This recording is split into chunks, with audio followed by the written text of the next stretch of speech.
Friends, आपलं adityllearning.com या चॅनलमध्ये स्वागत आहे. आज आपण इयत्ता 6वी यामध्ये 1.1 मान्सून ही कविता पाहणार आहोत. या कवितेचा अर्थ पाहणार आहोत. मान्सून याचा अर्थ पावसाळा होतो. पावसाळा हा सर्वांसाठी महत्त्वाचा असतो. खास करून शेतकरीसाठी, मुलांसाठी, शेतकऱ्यासाठी. पाऊस पडल्यानंतर शेतकरी पेरणी करतात आणि इथूनच त्याच्या वर्षाला सुरुवात होते. लहानपणी आपल्याला पावसाळा सर्वांना आवडतो, कारण पावसाळ्यामध्ये आपल्याला खेळायला मिळते, सगळीकडे पाणी साचते, त्यामध्ये आपण उड्या मारतो. आणि लहानपणी आपण मराठीमध्ये सुद्धा कविता पाहिलेली, एरे एरे पावसा तुला देतो पैसा, पैसा झाला खोटा पाऊस आला मोठा, पाऊस पडला झिम्म झिम्म अंगण झाले ओले चिंब, पाऊस पडला मुसळधार रान झाले हिरवेगार, एग एग सरी माझे मडके बहरी, सर आली धावून मडके गेले वाहून. अशी आपण मराठीमध्ये कविता पाहिलेली. अशा अनेक कविता पावसावर लिहिलेल्या आहेत. तशीच ही कविता आहे. चला तर मग कविता पाहूया. पहिल्या 4 ओळीमध्ये काय अर्थ दिला आहे. The sun is shining oh so hard, the land has dried it so parch, the fields are hungry rivers thirsty, oh rain rain come our way. कवीला असं म्हणायचं आहे, the sun is shining oh so hard म्हणजे सूर्य तळपत आहे सगळीकडे. Hard म्हणजे कडक, सगळीकडे कडक असा उन्हाळा पडत आहे. आपण यावेळेस अनुभवलं आहे की दिवसेंदिवस उन्हाची दाहकता वाढत आहे. मागच्या वेळेस आपण पाहिलं 30, 35, 38पर्यंत तापमान असायचं. आता ते 40, 41, 42, काही ठिकाणी 48पर्यंत पाहिजे. म्हणजे सगळीकडं सूर्य तळपत आहे, उन्हाची दाहकता वाढलेली आहे. 45, 47पर्यंत तापमान गेलेले आहे आणि सगळीकडे कडक असा उन्हाळा आहे. The land has dried it's so parch, आणि या उन्हामुळे सगळीकडची जमीन कोरडी पडलेली आहे. आणि एवढंच नाही, त्याही पुढे जाऊन इट्स सो पार्च, जमिनीतलं पाणी सुकून सुकून जमिनीला भेगा पडलेल्या आहेत. तुम्ही शेतात किंवा एखाद्या तळ्यात किंवा नदी नाले जर पाहिले असेल तर पाणी सुकून जाऊन जाऊन ती कोरडी पडलेली दिसतात, त्याला भेगा पडलेल्या दिसतात. तसं सगळीकडं वातावरण निर्माण झालेलं आहे. The fields are hungry rivers thirsty.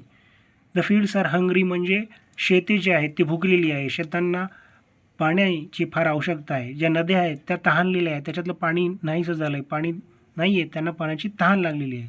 Oh rain rain come our way. आणि अशामध्येच काय म्हणत आहे कवी, अरे पावसा आमच्याकडे ये.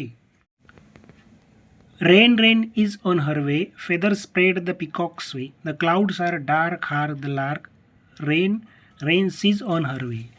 आता पाऊस आमच्याकडे किंवा पाऊस आमच्याकडे येण्याची चाहूल लागली तर वातावरणामध्ये अनेक सारे बदल होतात. पाऊस पडणार असेल त्यावेळेस पशुपक्ष्यांना, प्राण्यांना याची सर्वात पहिले चाहूल लागते. अशामध्येच सर्वात पहिले मोर असतो, त्याला पाऊस पडणार असं जाणू लागतं. तो आपला पिसारा फुलवतो आणि आनंदाने नाचू लागतो. आकाशामध्ये काळे कुट्ट असे ढग असतात, ते जमा होतात, दाटून येतात.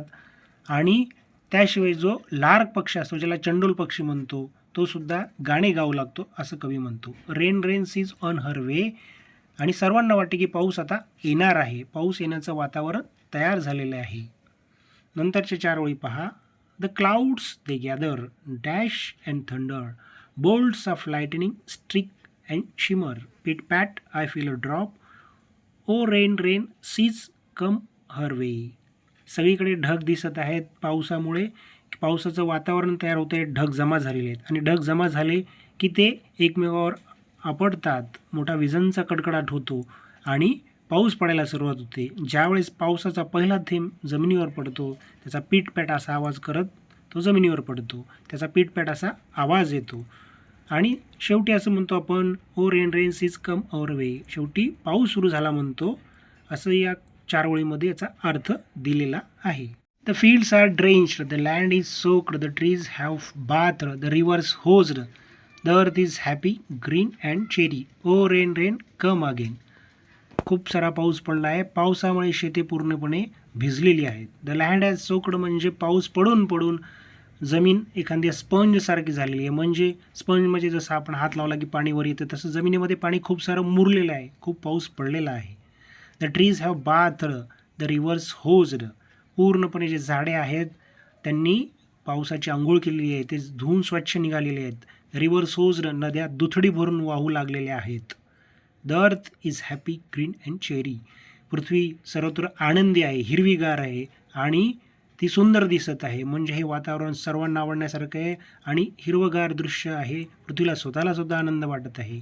त्यामुळे कवी असं म्हणतो, ओ रेन रेन कम अगेन. अरे पावसा पुन्हा पुन्हा ये, असं या ओळीमध्ये कवी म्हणत आहे. कविता वाचा, चांगल्या प्रकारे वाचा, जेणेकरून तुम्हाला ती पाठ होईल. कविता समजली असेल, आवडली असेल तर चॅनलला लाईक आणि सबस्क्राईब करायला विसरू नका.